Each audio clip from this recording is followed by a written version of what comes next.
కేవలం మాట చెప్పిన మాట మీద నిలబడాలనే తపన తాపత్రయంతో ప్రజల కష్టాలు నా కష్టాల కన్నా ప్రభుత్వం కష్టాల కన్నా ఎక్కువ అని చెప్పి భావించి ప్రజలకు మంచి చేసిన ఆ చరిత్ర ఎక్కడికి ఈ రోజు కూడా ప్రతి ఇంట్లో కూడా ఎవరింట్లో మనం పోయినా కూడా మనం కాలు దగ్గర చేసుకొని పోగలుగుతాం. వైఎస్ఆర్సీపీ కార్యకర్తలు ఏమైనా కాలు దగ్గర చేసుకొని పోగలుగుతాం. ఓడిపోయినా కూడా కాలు దగ్గర చేసుకొని పోగలుగుతాం. వైఎస్ఆర్సీపీ కార్యకర్తలు ప్రతి ఇంట్లో మా ప్రభుత్వంలో మేము చెప్పిందంతా చేసినాము అని చెప్పి ప్రజలను మనం అడిగినప్పుడు సంతోషంగా అవునమ్మా మీరు చేసినారు అని చెప్పి మాట ప్రజల నుంచి మనకు వినిపించే పరిస్థితిలో మనం ఉన్నాం అని నేను అప్పటికే అడుగుతా ఉన్నాను. ఈరోజు తెలుగుదేశం పార్టీలోకి ఉన్న వాళ్ళు కానీ తెలుగుదేశం కార్యకర్తలు కానీ తెలుగుదేశం పార్టీలోకి పోయిన ఈ కార్పొరేటర్లు కానీ మీరు ఎవరైనా ప్రజల దగ్గరికి వెళ్ళి అమ్మా ఎక్కువ చంద్రబాబు నాయుడు ఎన్నికలప్పుడు చెప్పిన సూపర్ 6 సూపర్ 7 అని చెప్పినాడు. ఈ రోజు చెప్పిన వీళ్ళంతా కూడా ప్రజల దగ్గరికి వెళ్ళి మేము చేసినాము అని చెప్పి ప్రజల దగ్గరికి జరుగుతారా? వాళ్ళు ప్రజల ఇళ్ళకి పోవాలంటే భయపడే పరిస్థితి. ఎందుకంటే ఇళ్ళకు పోయినారంటే ప్రతి ఇంట్లో కూడా చిన్నపిల్లలు నా 15,000 ఏమైనా అడుగుతారు,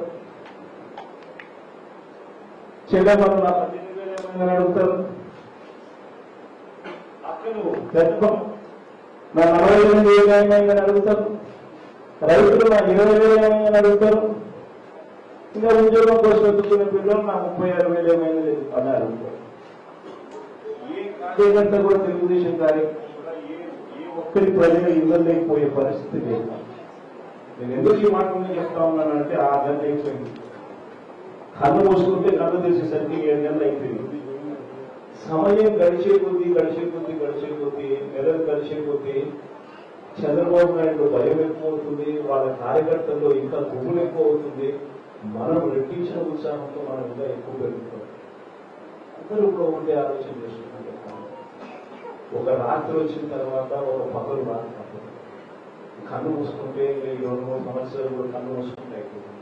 దాని తర్వాత వచ్చేది మన ప్రభుత్వంలో ఎవరైతే కష్టాల్లోనూ నష్టాల్లోనూ నాతో పాటు ఎవరైతే ప్రయాణం చేసినారో వాళ్ళందరికీ కూడా మంచి రోజులు వస్తాయన్నమాట.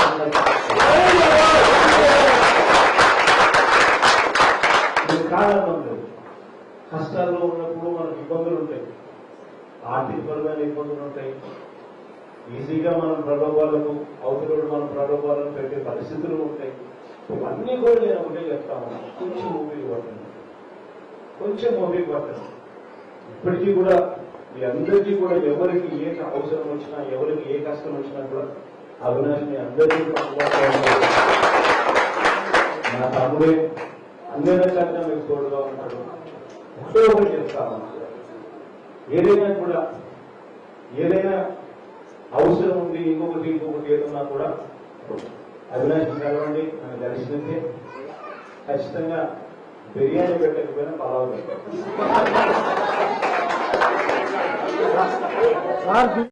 మీ అందరూ కడప జిల్లా నుంచి మీ బిడ్డను ముఖ్యమంత్రి స్థానంలో కూర్చోబెట్టిన పరిస్థితులు ఏదైనా ఉన్నాయంటే మీ అందరి దీవెనలు. నేను రేపు పొద్దున ముఖ్యమంత్రి అయినాను అంటే మీ ఇంట్లో మీ బిడ్డ ముఖ్యమంత్రి అయినాను. ఇది ఖచ్చితంగా మిగతా రాష్ట్రంలో అందరికన్నా కూడా అత్యధికంగా కూడా ఎక్కువ సన్నిహిత సంబంధాలు ఎవరికైనా ఉన్నాయి అంటే నేను కడపలో ఉన్నాను కాబట్టి, కడపలో పుట్టాను కాబట్టి, కడప బిడ్డను కాబట్టి, 15 ఏళ్ళగా నాతో పాటు పార్టీ పెట్టినప్పుడు మీరు అందరూ నాతో నడిచినారు కాబట్టి, అంతకు ముందు కూడా నేను ఎంపీగా నేను ఉన్నాను కాబట్టి, అంతకు ముందు కూడా నాయకుతో పాటు నేను తిరిగినాను కాబట్టి మీ అందరితో కూడా సత్సంబంధాలు ఇక్కడ ఈ జిల్లాలో ఉన్నంతగా బహుశా నాకు రాష్ట్రంలో కూడా ఎక్కడ బహుశా ఉన్నారు. అందరూ కూడా చాలా మందితో ఆ రకమైన అనుబంధాలు, ఆ రకమైన సంబంధాలు ఉన్నాయి. కాబట్టి ఈ టైంలోనే మీరందరూ కూడా కష్ట సమయంలోనే మీరందరూ కూడా నన్ను ఇంకా వెలుగట్టి రాష్ట్రంలోకి మీరు చూడు జగన్, జిల్లా మాకు వదిలిపెట్టేసి జిల్లా మేము చూసుకుంటాము అని మీరంతా నన్ను ప్రోత్సహించి పంపించాల్సిన సమయం కూడా వచ్చింది. ఎందుకంటే నేను కూడా ఫాస్ట్ గా ప్రజల్ని పోవాల్సిన అవసరం ఉంటుందో అనుకోలే. కానీ చంద్రబాబు నాయుడు గారు పాలన ఎట్లుందనంటే ఓ పక్క సూపర్ 6 లేవు, సూపర్ 7 లేవు, మరోవైపు చూస్తే బాధుడే బాధుడు అనే కార్యక్రమంతో నిజంగా ప్రజలను ఇబ్బందులు పెట్టే కార్యక్రమం జరుగుతా ఉన్న మధ్యలో నేపథ్యంలో మనం కూడా పోరుబాటుకు మనం కూడా పోరుబాటు చేయాల్సి వస్తుంది.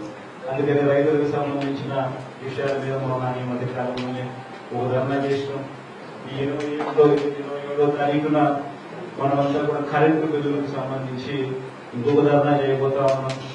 అదే మాదిరిగా జనవరి 3వ తారీఖున పిల్లల చదువులకు సంబంధించి ఫీజు రీయింబర్స్మెంట్ ఎగరగొట్టిన పరిస్థితుల మధ్య ఆ పిల్లల చదువుల కోసం తాపత్రయపడుతూ వారి కోసం ధర్నా కూడా చేయాల్సిన పరిస్థితి కూడా వేగంగా జరుగుతూ ఉంది.